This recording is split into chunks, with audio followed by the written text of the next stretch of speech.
ہمارے دکھوں کا واحد علاج اسلام۔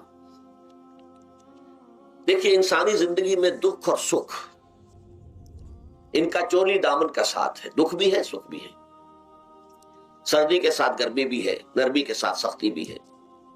ان مع العسر یسرا، ان بعد العسر یسرا، یسر کے ساتھ عسر ہے، عسر کے ساتھ یسر ہے۔ لیکن انسان نفسیاتی طور پر متاثر جو ہوتا ہے زیادہ، وہ تکلیف سے ہوتا ہے، دکھ سے ہوتا ہے۔ خوشی آتی ہے تو وہ ایسے گزر جاتی ہے، اس کا وقت کا بھی پتہ نہیں چلتا، گزرتے ہوئے بڑی تیزی کے ساتھ وقت گزر جاتا ہے۔ لیکن غم کا معاملہ ہو جائے تو ایک ایک لحظہ جو ہے وہ بڑا کٹھن ہو جاتا ہے، بڑی مشکل سے گزرتا ہے۔ تو انسان کے احساسات پر زیادہ جو اثر آتا ہے وہ دکھ کا آتا ہے۔ بعض فلسفے دنیا میں ایسے ہیں کہ جنہوں نے اس دکھ، خاص طور پر جو حساس انسان اس کو محسوس کرتا ہے، اس کے اعتبار سے یہ کہا ہے کہ دنیاوی زندگی نرا دکھ ہی دکھ ہے۔ آپ کو معلوم ہے کہ تعداد انسانوں کی بہت بڑی تعداد ہے جو بدھ مت کی پیروکار ہے، اور بدھ مت کا کلمہ طیبہ یہ ہے، یعنی یہ ان کا اصل الاصول ہے، جیسے ہمارے دین کا اصل الاصول ہے لا الہ الا اللہ محمد رسول اللہ، کلمہ طیبہ۔ ان کا جو کلمہ طیبہ ہے وہ یہ سروم دکھم، سب دکھ ہی دکھ ہے، سب مصیبت ہی مصیبت ہے۔ انسانی زندگی جو ہے وہ تو صرف دکھوں سے اور تکلیفوں سے عبارت ہے۔ اسی کو غالب نے بھی کہا ہے، آپ نے یہ شعر بھی غالب کا میں نے بہت سے دروس میں سنا ہوگا کہ قید حیات و بند غم اصل میں دونوں ایک ہیں۔ یہ قید حیات ہے، ابھی آپ حدیث سن رہے تھے، اب دنیا سجن المومن، مومن کے لیے یہ دنیا کی زندگی جو ہے جیل خانہ ہے، یہ قید ہے، قید حیات۔ جیسے جیل میں آدمی اپنی مرضی سے نہیں جاتا، بھیجا جاتا ہے، اپنی مرضی سے نہیں نکلتا بلکہ نکالا جاتا ہے۔ اسی طرح لائی حیات آئے قضا لے چلی چلے، اپنی خوشی سے آئے نہ اپنی خوشی چلے۔ تو دنیا کی زندگی جو ہے وہ واقعتاً ایک اعتبار سے قید خانہ ہے۔ قید حیات و بند غم اصل میں دونوں ایک ہیں۔ جب تک یہ زندگی رہے گی غم بھی لگا رہے گا، تکلیفیں لگی رہے گی، مصائب آتے رہیں گے، انسان کو دکھوں کا سامنا رہے گا، واسطہ رہے گا۔ موت سے پہلے آدمی غم سے نجات پائے کیوں؟ ظاہر بات ہے جب تک زندگی ہے تو غم ہے، تو موت سے پہلے نجات نہیں مل سکتی۔ اگرچہ اس کے بعد کا اگلا مرحلہ جو ہے، جو حقیقت کو جاننے والے ہیں وہ تو جانتے ہیں کہ اس کے بعد تو غم کا اور بڑا کڑا مرحلہ آنے والا ہے۔ اب تو گھبرا کے یہ کہتے ہیں کہ مر جائیں گے، مر کے بھی چین نہ پایا تو کدھر جائیں گے؟ اگر اللہ ہمیں معاف فرمائے، اپنی رحمت اور مغفرت سے ہمیں ڈھانپ لے، جیسے کہ حضور نے فرمایا الا یتغمدنی ربی برحمتہ، حضور نے فرمایا کہ کوئی انسان بھی محض اپنے اعمال کی بنیاد پر جنت میں نہیں داخل ہو سکے گا جب تک کہ رحمت خداوندی دستگیری نہ کرے۔ کسی صحابی نے بڑی ہمت کی، بڑے جرأت کا معاملہ کیا، پوچھ لیا کیا حضور آپ بھی؟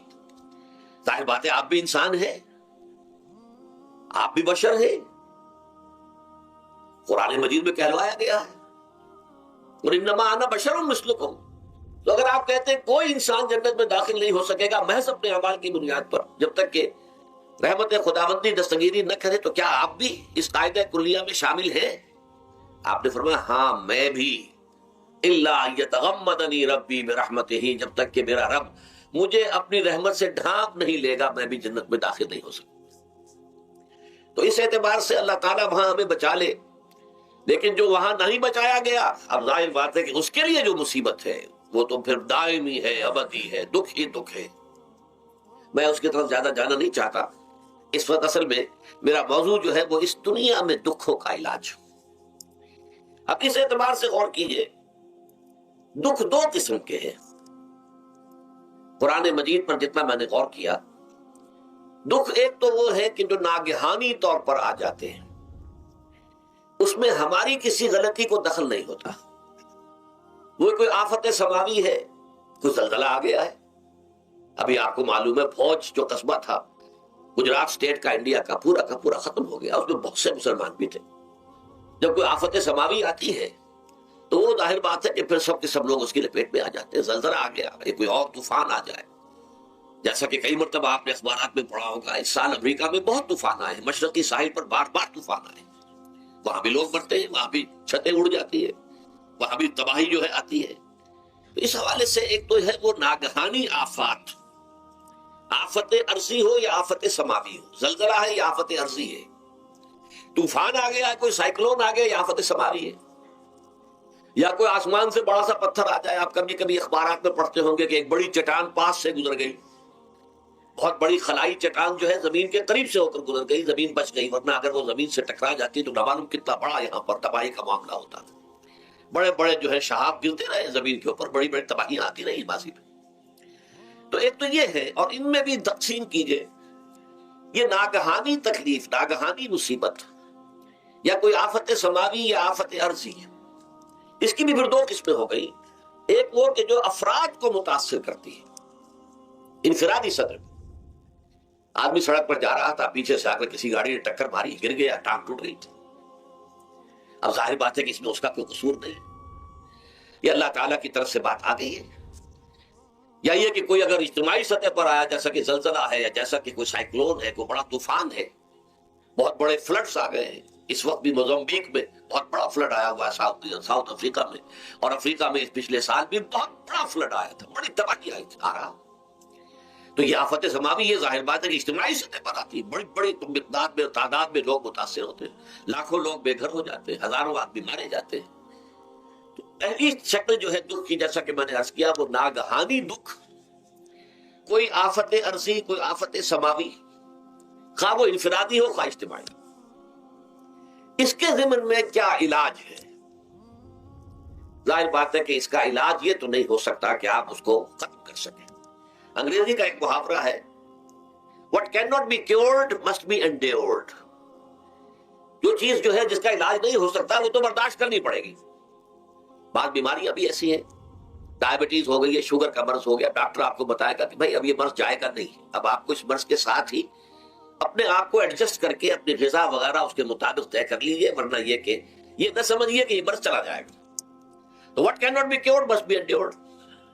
لہذا ان آفت سماوی و عرضی، چاہے وہ انفرادی سطح پر متاثر کرتی ہوں انسانوں کو، اور چاہے اجتماعی سطح پر، اس کا تو علاج ایک ہی ہے. عربی میں بھی ایک محاورہ یہ ہے کہ کسی نے پوچھا تھا کہ بچھو کے کاٹے کا کیا علاج ہے؟ البکاء الی الصباح، رات کو اگر کاٹا ہے کسی بچھو نے تو روتے رہو صبح تک، یہ علاج ہے، اس کا اور کوئی علاج ہے ہی نہیں. تو جو چیز لا علاج ہے اسے برداشت کرنا. گویا کہ یہاں جو اصل شے ہوگی کہ دنیاوی آفات، عرضی و سماوی آفات، ناگہانی آفات، ناگہانی مصیبتیں، ان کے ضمن میں ہمیں ایسی شے کی ضرورت ہے جو ہمارے اندر برداشت پیدا کر دے، اس کو جھیلنا آسان بنا دے، ہم اس کی وجہ سے بجھ کر نہ رہ جائیں، ہماری ہمتیں جواب نہ دے جائیں، ہمارا ارادہ ختم نہ ہو جائے، ہمارا حوصلہ پست نہ ہو جائے، بلکہ برداشت ہو، جھیلنا ہو، تحمل. ابھی بھٹر صاحب کہہ رہے تھے اللہ تعالیٰ ذرا سا متحمل ہے. میں نے کہا یہ بہت غلط بات کہہ رہے، اللہ بہت متحمل ہے. وہ ذرا سا تو یوں سمجھیے کہ ان کے کہنے کے انداز میں یہ بات آ گئی، ذرا سا رحیم بھی ہے. نہیں، وہ بہت رحیم ہے، بہت متحمل ہے، بہت حلیم ہے. لیکن یہ کہ ہمیں یہ جو آفات سماویہ اور عرضیاں ہیں جو ہمارے اوپر آ جاتی ہیں اللہ کی طرف سے، ان کے ضمن میں ذہنی ایک ایٹیچیوڈ پیدا ہو جائے، سوچ کا ایک خاص رخ بن جائے، انسان کے احساسات ایک خاص طرف پر ڈھل جائیں، تو پھر ان کو برداشت کرنا آسان ہو جاتا ہے. اور وہ کیا ہے؟ وہ ہمارے ایمان کا لازمی تقاضا ہے. ایمان ہمیں یہ بتاتا ہے کہ کوئی مصیبت زمین میں آتی ہے نہ تمہاری جانوں پر آتی ہے بغیر اذن رب. جو کچھ آ رہا ہے اللہ تعالیٰ کے فیصلے سے آیا ہے. یہ کوئی اندھا بہرا مادہ نہیں ہے، یہ کوئی اندھا بھینسا نہیں ہے کہ اس نے آ کے آپ کو ٹکر مار دی ہے. نہیں، یہ تو سمیع اور بصیر، علیم و خبیر اللہ، اور حکیم اور قدیر اللہ کا فیصلہ ہے. لہذا یہ من جانب اللہ ہے، اس کو تم سمجھو کہ اللہ تعالیٰ کی طرف سے ہے. اور جب اللہ کی طرف سے ہے تو سورہ آل عمران میں فرمایا بیدہ الخیر، اس کے ہاتھ میں تو خیر ہی خیر ہے. یعنی بظاہر تمہیں محسوس ہوتا بھی ہو کہ یہ میرے لیے تکلیف دہ بات آ گئی ہے، تو اس کو یوں سمجھو کہ اس کا نتیجہ جو میرے حق میں نکلے گا وہ خیر ہوگا. فوری طور پر تو تکلیف ہے، مجھے اچھی نہیں لگ رہی، ناگوار ہے، لیکن نتیجہ اس کا خیر نکلے گا. جیسے بچہ بیمار ہے، ماں اسے دوا پینے پر مجبور کر رہی، کڑوی دوا ہے، وہ تو سمجھتا ہے مجھ پر بڑا ظلم ہو رہا ہے. یا آپ لے گئے اسے ڈاکٹر کے یہاں ٹیکا لگوایا ہے، وہ تو چیخ رہا ہے، رو رہا ہے، لیکن آپ کو معلوم ہے، کاش اسے بھی معلوم ہو جائے کہ یہ میرے خیر کے لیے، میرے بھلے کے لیے، اگر اسے یہ معلوم اور محسوس ہو جائے تو اس کی تکلیف اس کے اندر بہت کمی آ جائے گی، وہ سہار لے گا اس کو، وہ برداشت کرے۔ اس حوالے سے اس کا جو ہمارے دین میں اس کا نام ہے، اس ذہنی کیفیت کا، ان احساسات کا، اسے ہم کہتے ہیں تسلیم و رضا۔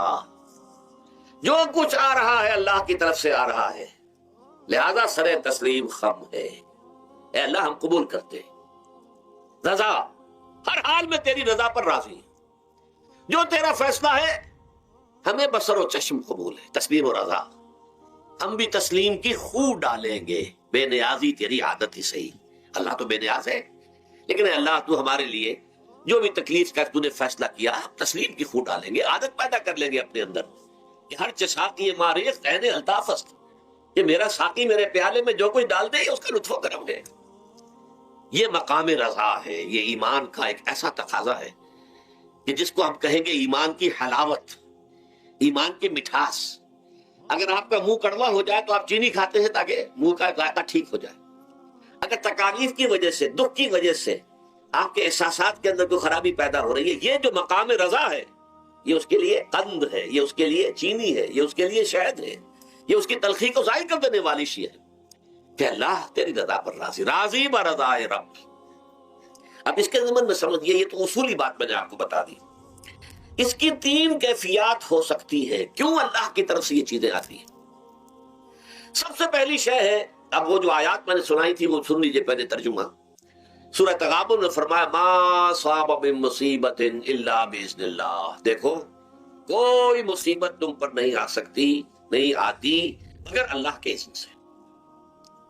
ومن یؤمن باللہ، اور جو شخص اللہ پر ایمان رکھتا ہو، یہد قلبہ، اللہ اس کے دل کو ہدایت دے دیتا ہے، اس کے دل کو سکون عطا کر دیتا ہے، وہ راضی برضائے رب ہو جاتا ہے، اس میں شکوہ نہیں رہتا، اس میں شکایت نہیں ہوتی، اس میں تلخی نہیں ہوتی، کیوں ہو گیا، کیسے ہو گیا، کیوں ہو گیا، نہیں ہونا چاہیے، نہیں۔ یہ سارا جو پیچ آدمی کھاتا رہتا ہے نا، اندر ہی اندر وہ جو پیچ کھا رہا ہے، یہ سب پیچ سے نجات مل گئی۔ برو کشید سے پیچا کہ ہست و بود مرا، چے اقدہا کے مقام رضا کشود مرا۔ یہ پیچ کھانا جو ہے، پیچا کے ہست و بود، اس سے اللہ تعالیٰ نے مجھے نجات دے دی ہے مقام رضا کے ذریعے سے۔ کتنے بڑے بڑے عقدے میرے حل ہو گئے اس مقام رضا سے، چے اقدہا کہ مقام رضا کشود میرا، میرے تو بہت سے عقدے اس سے حل ہو گئے۔ اس حوالے سے ایک موٹی بات تو یہ ہو گئی، لیکن اب اس کو تین حصوں میں تقسیم کیجئے۔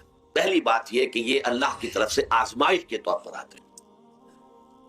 آزمائش، میرا بندہ اس پر صبر کرتا ہے یا نہیں، یا میرے خلاف بکواس کرنے پر آمادہ ہو جاتا ہے۔ اللہ تو ایسا ہے، اللہ نے تو ہم پر کبھی کرم کیا ہی نہیں ہے، اللہ تو ظالم، معاذ اللہ معاذ اللہ معاذ اللہ۔ کہیں ایسا تو نہیں، میرا بندہ جو ہے تکلیف کو جھیلتا ہے میری وجہ سے، یہ سمجھ کے کہ اللہ کی طرف سے آئی۔ یہ صبر جو ہے یہ بہت بڑی کامیابی ہے اگر انسان کو حاصل ہو جائے۔ اور اس صبر کے نتیجے میں دو اور باتیں پیدا ہوتی ہیں۔ یہ مضامین علیحدہ علیحدہ دروس کے اندر آتے رہے ہیں، لیکن آج ایک نئے عنوان کے تحت جمع ہو کر آ رہے ہیں۔ پہلی بات یہ ہوتی ہے کہ یہ امتحان کا نتیجہ کیا نکلتا ہے کہ آپ نے ایک امتحان پاس کیا تو آپ کے اگلے درجے میں ترقی ہو جاتی ہے۔ 5ویں کا امتحان پاس کر لیا نا تو 6ٹھی میں جائیں گے، اب 6ٹھی کا امتحان پاس کریں گے تو 7ویں میں جائیں گے، 7ویں کا پاس کریں گے تو 8ویں میں۔ درجہ بدرجہ انسان کی دینی، ایمانی اور روحانی ترقی کا ذریعہ یہ آزمائش بنتی ہے۔ جتنا اس میں صبر ہوگا، جتنا اس میں تسلیم و رضا جو ہے آپ حاصل کرتے جائیں گے تو آپ کے درجے بلند ہوتے چلے جائیں گے۔ آپ کا امتحان کڑے سے کڑا آئے گا، بڑے سے بڑا آئے گا، مشکل سے مشکل تر آئے گا۔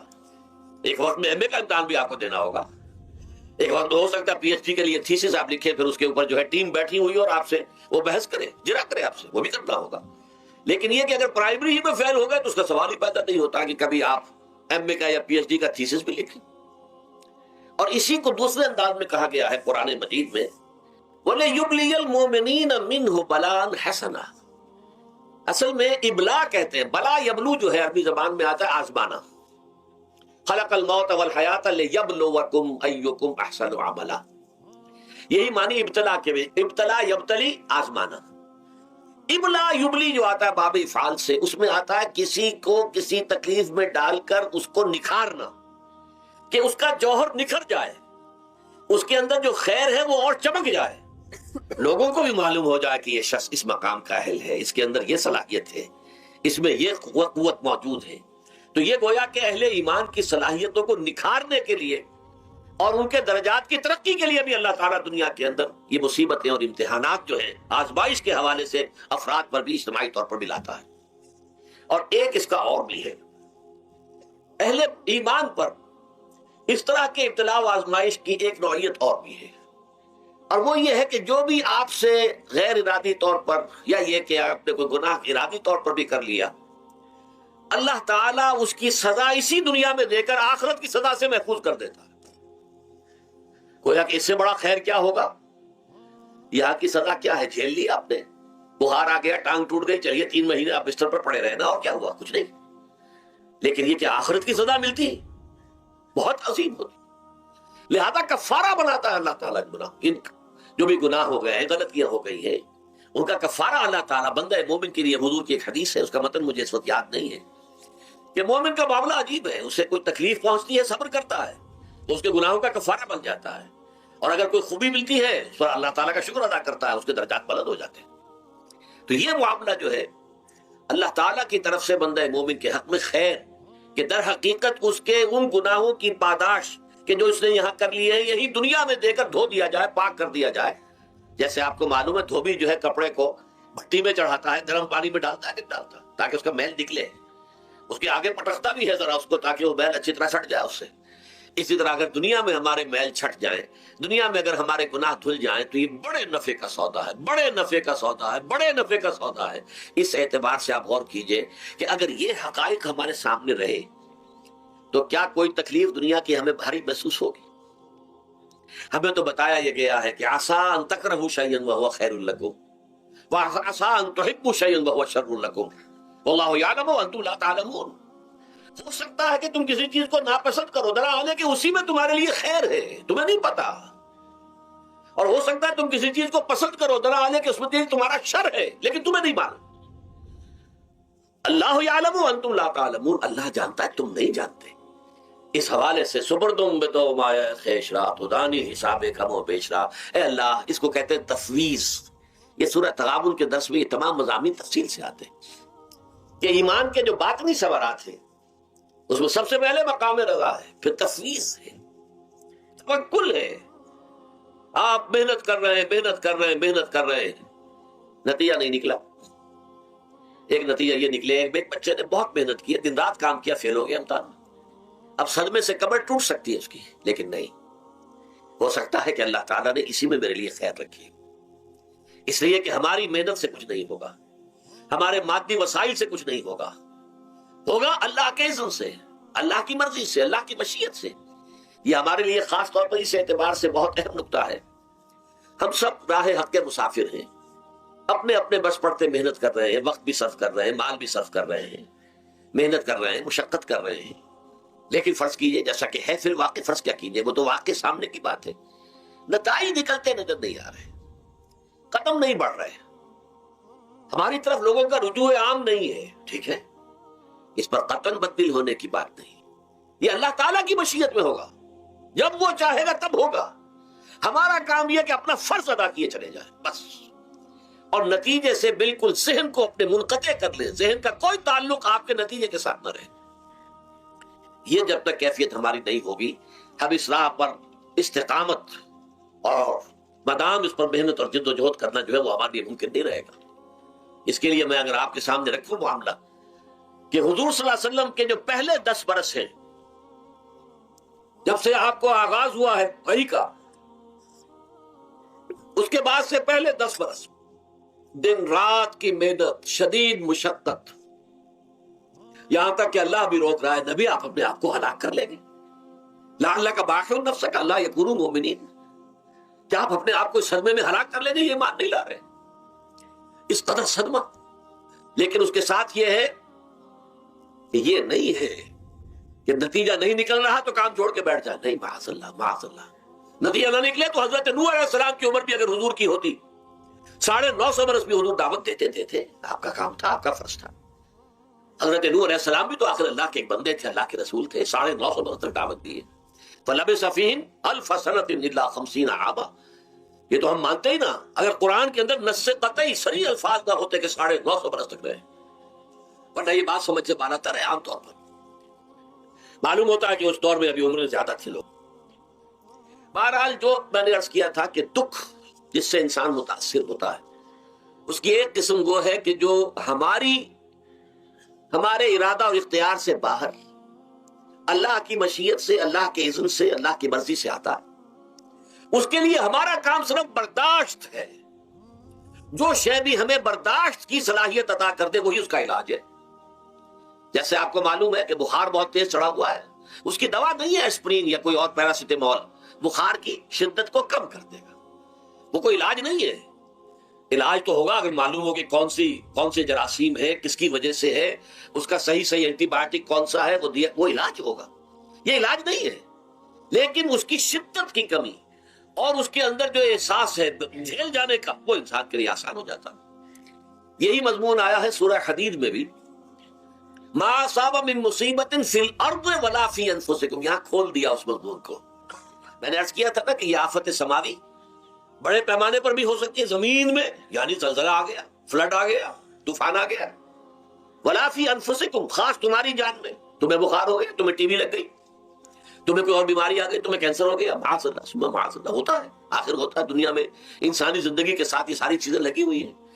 لیکن یہ چیزیں ما اصاب من مصیبت فی الارض ولا فی انفسکم، نہیں پڑتی تم پر کوئی پڑنے والی کوئی مصیبت، کوئی تکلیف، نہ پوری زمین میں بڑے پیمانے پر، نہ تمہاری جانوں میں انفرادی سطح پر، الا فی کتاب من قبل ان نبراها، مگر یہ کہ وہ تو ایک کتاب میں، کتاب اللہ کے علم کی کتاب، الکتاب، اس میں پہلے سے درج موجود ہے.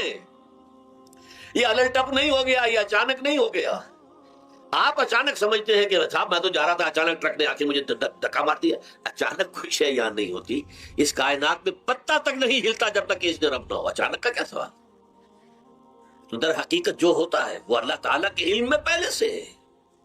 علم کامل، ما کان و ما یکون، جو کچھ ہوا ہے، جو کچھ ہوگا، مستقبل، ماضی، کل کا کل آنے واحد میں اللہ کے علم میں موجود ہے. لہذا یہاں اچانک کچھ نہیں ہوتا. جو بھی آیا ہے اللہ کے علم سے آیا، اور یہ پہلے سے اللہ کے علم کے اندر موجود تھا، لکھا ہوا تھا. الا فی کتاب من قبل ان نبراها ان ذلک علی اللہ یسیر. کہ تمہیں تو مشکل نظر آئے گا لیکن اللہ پر بڑا آسان ہے. اللہ کا علم کامل، ما کانا ما یکون کو حاوی ہے. لِكَيْ لَا تَأْسَوْا عَلَىٰ مَا فَاتَكُمْ، تاکہ تم افسوس نہ کیا کرو ان چیزوں پر جو تم سے چھوٹ جائیں، جاتی رہیں، چھن جائیں. کوئی موقع تھا ہاتھ سے نکل گیا، کوئی دولت تھی اس پر ڈاکہ پڑ گیا، کوئی اور مصیبت ہے وہ آ گئی، کوئی عزیز فوت ہو گیا، اکلوتا بیٹا تھا فوت ہو گیا، وغیرہ وغیرہ. ما فاتکم، فات سے ہی فوتیدگی ہے نا. جو شے بھی نکل جائے، چلی جائے، ہاتھ سے جاتی رہے، چاہے وہ کوئی آپ کا عزیز تھا جو فوت ہو گیا تو آپ کے ہاتھ سے نکل گیا، یا کوئی مال تھا جو آپ کے قبضے سے نکل گیا، ڈاکہ پڑ گیا، چوری ہو گئی، نقصان ہو گیا کاروبار میں بہت بڑا، اس پر افسوس نہ کیا کرو.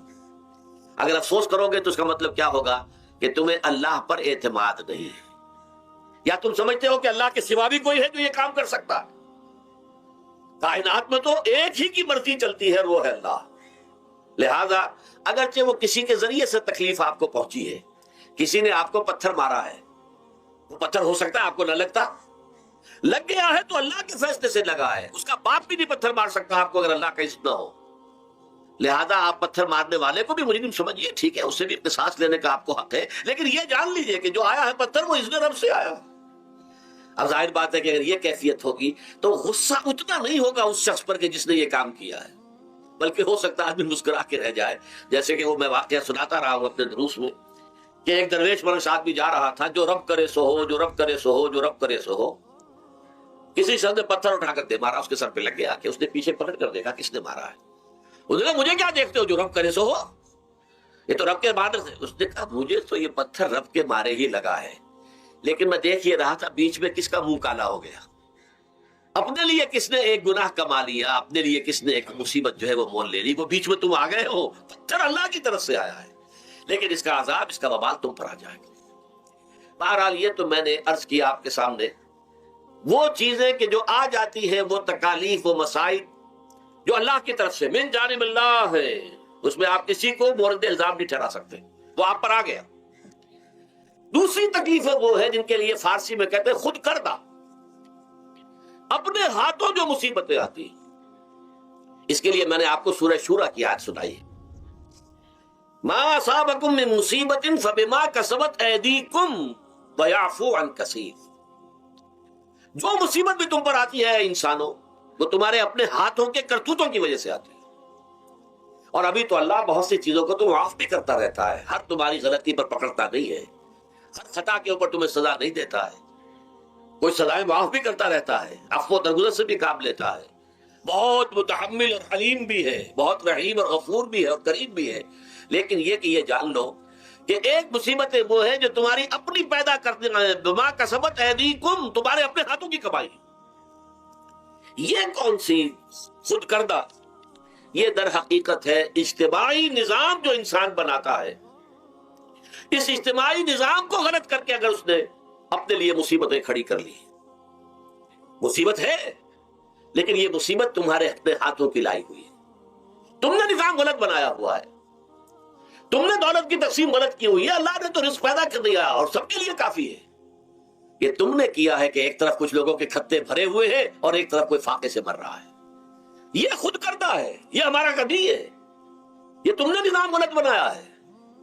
یہ جو نظام کے اندر خرابی ہے یہ تمہاری اپنے کرتوت ہے، تم نے خود نظام کے اندر غلطی رکھی ہوئی ہے، ناانصافی گھولی ہوئی ہے، اس کا زہر گھولا ہوا ہے، یہ تمہارے اپنے کرتوتوں کی وجہ سے، اور اس کا علاج تمہیں کرنا پڑے گا خود۔ اور وہ علاج کیا ہوگا؟ نظام کو صحیح قائم کرو، اللہ کا دیا ہوا نظام، نظام عدل و قسط۔